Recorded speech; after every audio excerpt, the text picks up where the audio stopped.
Hello दोस्तों, welcome to Cybertech और मैं हूं आपका दोस्त एजाज। फ्रेंड्स, मुस्कुराते हुए वेलकम करना मेरी आदत है, लेकिन हकीकत यह है कि दिल दुखा हुआ है। बड़े अफसोस की एक और न्यूज़ यहां पर आई हुई है और वो ये है कि पाकिस्तान के अंदर ऑनलाइन अर्निंग पर फ्री लॉन्सिंग पर आईटी सेक्टर पर 30% टैक्स प्रपोज किया गया है। मतलब इस तरह के डिस्कशंस जो है वो चल रहे हैं वहाँ पर कि 30% टैक्स लगाया जाए।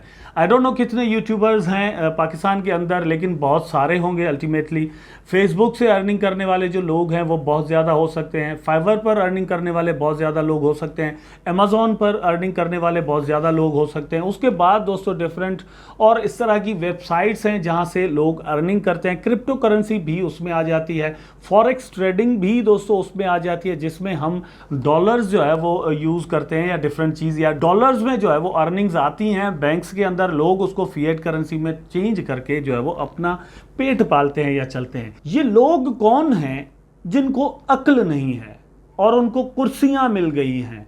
वो बैठ गए हैं लोगों की तकदीरों के फैसले करने, उनके डिसीजन लेने कि उनका पेट किस तरह पाला जाएगा। वो तो उनसे पलता नहीं है, लेकिन ये लोग जब अपना पेट खुद पालने के लिए कुछ करते हैं, अपनी तरफ से दुनिया के अंदर अपना नाम बनाते हैं, मेहनत करते हैं, बाहर से पैसा लेकर आपके कंट्रीज के अंदर आकर आपका पेट भरते हैं, आपके रिजर्व्स जो हैं डॉलर्स के उसको इंक्रीज करते हैं, तो आप उन्हीं के दुश्मन बन जाते हैं। ये कोई फैक्ट की बात है? ये कोई अकल में आने वाली बात है? कोई भेजे में बैठने वाली बात है? अगर इंडिया में देखें तो क्रिप्टो के ऊपर जो है वो 28% टैक्स, फिर 30% टैक्स, फिर 1% टैक्स वो जो है वो लागू करने के बाद उनकी अभी तक नींदें जो है वो इसलिए हराम है कि ये टैक्स पूरी तरह लागू नहीं हो रहा और अभी तक वो पैसे जो है वो उनकी जेबों में नहीं आ रहे।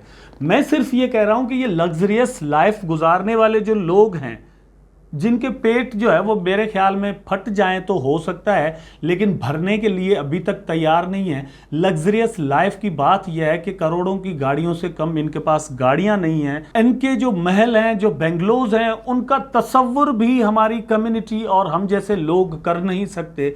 इनके बैंक अकाउंट्स में इनके पैसे कितने पड़े हुए हैं ये इनको खुद को पता नहीं होता।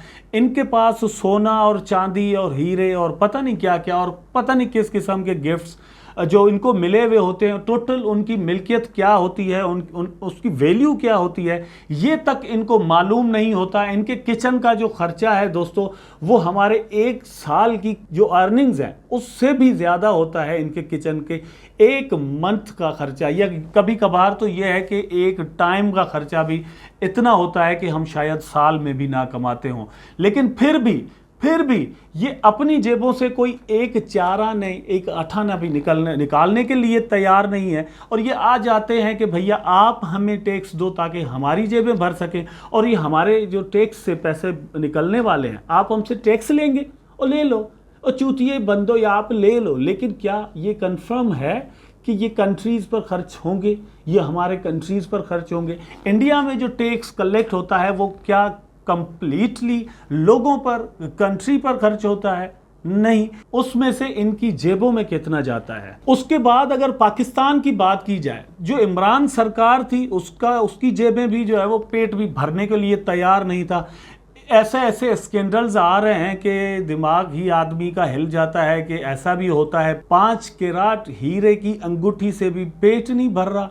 ठीक है, एक तरफ देखा जाए। दूसरी तरफ अगर इनको देखा जाए, जो इमरान को हटाने के बाद आए हैं, इनका जो पास्ट है वो किससे छुपा हुआ है? किसको पता नहीं है कि नवाज शरीफ से लेकर शहबाज शरीफ और शहबाज शरीफ से लेकर आसिफ जरदारी, ये लोग पाकिस्तान में डे बाय डे अमीर से अमीर होते जा रहे हैं।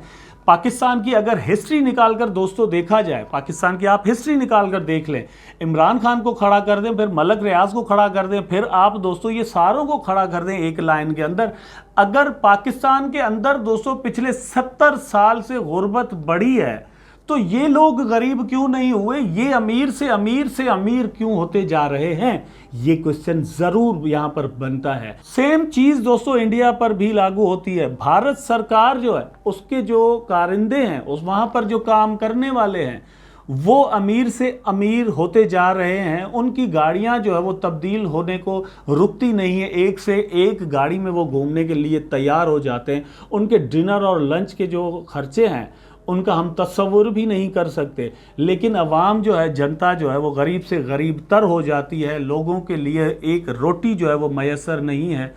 लेकिन ये चले हैं टैक्स ऑनलाइन अर्निंग करके घर में बैठकर बेरोजगार लड़कों और लड़कियों पर लगाने के लिए। इसका मतलब यह है कि आप एक ऐसा सेक्टर जो कि ग्रोइंग सेक्टर था, जहां पर अच्छी खासी लोग अर्निंग कर रहे थे, और बाहर से मतलब यह है कि अगर कोई यूट्यूबर है, कोई फेसबुक से अर्निंग करता है, कोई फाइवर से अर्निंग करता है, तो वो दुनिया से डॉलर्स लेकर आपके कंट्री के अंदर आता है। वो डॉलर्स आपके कंट्री के अंदर आते हैं।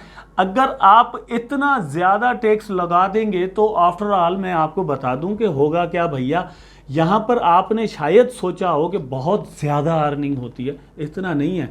अगर 30% टैक्स लग जाता है तो यू नो व्हाट कि बहुत सारे लोग ऐसे होंगे जो कि ये ऑनलाइन अर्निंग के काम से ही भाग जाएंगे। और आखिर में होगा क्या कि आपने ये सोचा था कि आप यहाँ पर एक और डाका डालने के लिए तैयार हो गए, लेकिन डाका आप नहीं डाल रहे होंगे, डाका इस मुल्क पर लग चुका होगा, कंट्री पर लग चुका होगा। इंडिया हो या पाकिस्तान, आप लोग ये जो 30% टैक्स की गेम खेल रहे हैं, बड़ा गलत कर रहे हैं। मैं मोदी सरकार से भी यही कहूँगा, तो मैं शहबाज शरीफ से भी यही कहूँगा कि अगर आप वाकई जनता, अगर आप वाकई अवाम के खैर खा हैं, अगर आप चाहते हैं कि पाकिस्तान हो या फिर इंडिया, अपनी अपनी कंट्रीज़ के लिए अगर आप चाहते हैं कि ये मुल्क तरक्की करें, ये प्रोग्रेस अच्छी करें, तो आपको IT सेक्टर को ज़्यादा से ज़्यादा प्रिविलेजेस देने होंगे, आपको उसको फ्री करना होगा, ताकि लोग टेक्नोलॉजी में ज़्यादा से ज़्यादा इंटरेस्ट रखें, वहाँ पर आएँ और पैसे कमाएं, ताकि वही पैसे जो है वो आपके कंट्रीज़ के लिए फ़ायदेमंद साबित हो सकें। मैं आप जितने भी लोग मेरी ये वीडियो देख रहे हैं, आई डोंट नो कौन कौन से कंट्रीज़ से आप ताल्लुक़ रखते हैं, लेकिन ये एक चीज़ कन्फर्म है कि थर्ड वर्ल्ड कंट्री से आप ताल्लुक़ रखते हैं। थर्ड वर्ल्ड कंट्रीज़, मैं आपको सच्ची बात बताता हूँ, ये जो थर्ड वर्ल्ड कंट्रीज़ है, मुझे ये टर्म बड़ी बुरी लगती है। सिर्फ इसलिए बुरी लगती है कि I know very well that कि थर्ड वर्ल्ड की ये जो साइकोलॉजी है, ये इस मुल्क के या ये जो अवाम है, जो जनता है, उनकी साइकोलॉजी नहीं है। ये थर्ड क्लास के जो सरकार है, ये थर्ड क्लास की जो गवर्नमेंट्स हैं, कि जो पॉलिटिशियंस हैं, ये थर्ड क्लास है। इसलिए थर्ड वर्ल्ड कंट्रीज़, इन कंट्रीज़ पर कहना दुरुस्त बन सकता है। अदरवाइज ये जो कंट्रीज़ हैं, इनके जो अवाम हैं, इनकी जो जनता है, बड़ी प्रोग्रेसिव है और ये बहुत कुछ अपने कंट्रीज़ के लिए कर सकते हैं। मेरी वीडियो देखने वालों, मैं जस्ट आपसे ये कहूँगा कि अपने हथियार सोशल मीडिया पर आप ज़्यादा से ज़्यादा, अगेन मैं ये कहूँगा कि एक्टिव रहें। और दोस्तों, मैं आपसे यही कहूँगा कि नीचे कमेंट्स में भी आप अपनी डिमांड्स लिखें। चलें ठीक है, आप जो है ना वो एजाज से आप वेरी गुड एजाज भाई very good, no no no no no, I don't need that. मैं सिर्फ आपसे ये कहूँगा कि नीचे कमेंट में वो चीज़ लिखें जो कि मतलब आपकी डिमांड हो, भारत सरकार से हो, पाकिस्तान सरकार से हो, बांग्लादेश से हो, श्रीलंका से हो, नेपाल से हो, ठीक है, मतलब वो आप लिखें ताकि इनको पता चले। और उस तरह से जितने भी लोग मुझे देख रहे हैं, अगर आप राइटर हैं तो जाएं लिखें इनके खिलाफ, अगर आप जो है वो जर्नलिस्ट हैं तो लिखें इन चीज़ों के खिलाफ आप, अगर आप सोशल एक्टिविस्ट हैं तो जाएं कुछ ना कुछ इन चीज़ों के खिलाफ करें। अदरवाइज़ ये होगा कि ये बहुत कुछ तबाह बर्बाद कर चुके हैं पॉलिटिशियंस हमारे, और भी बहुत कुछ बर्बाद कर देंगे। वेल, मैं यहाँ पर ये नहीं कहूँगा कि ये आई होप कि वीडियो ज़रूर आपको पसंद आया होगा। मैं आई होप कि आप मेरी बात समझ गए होंगे, और आई होप कि आप for your own future and countries future, for the sake of your countries future, आप ज़रूर यहाँ पर कुछ ना कुछ करेंगे। बस इतना कहूँगा दोस्तों कि चैनल को सब्सक्राइब करना और बेल आइकन दबाना जो है वो मत भूलिएगा। अपना कमेंट नीचे जो है वो मुझे ज़रूर कर दीजिएगा। वीडियो को लाइक ज़रूर कीजिएगा। टेक केयर, अल्लाह हाफिज़।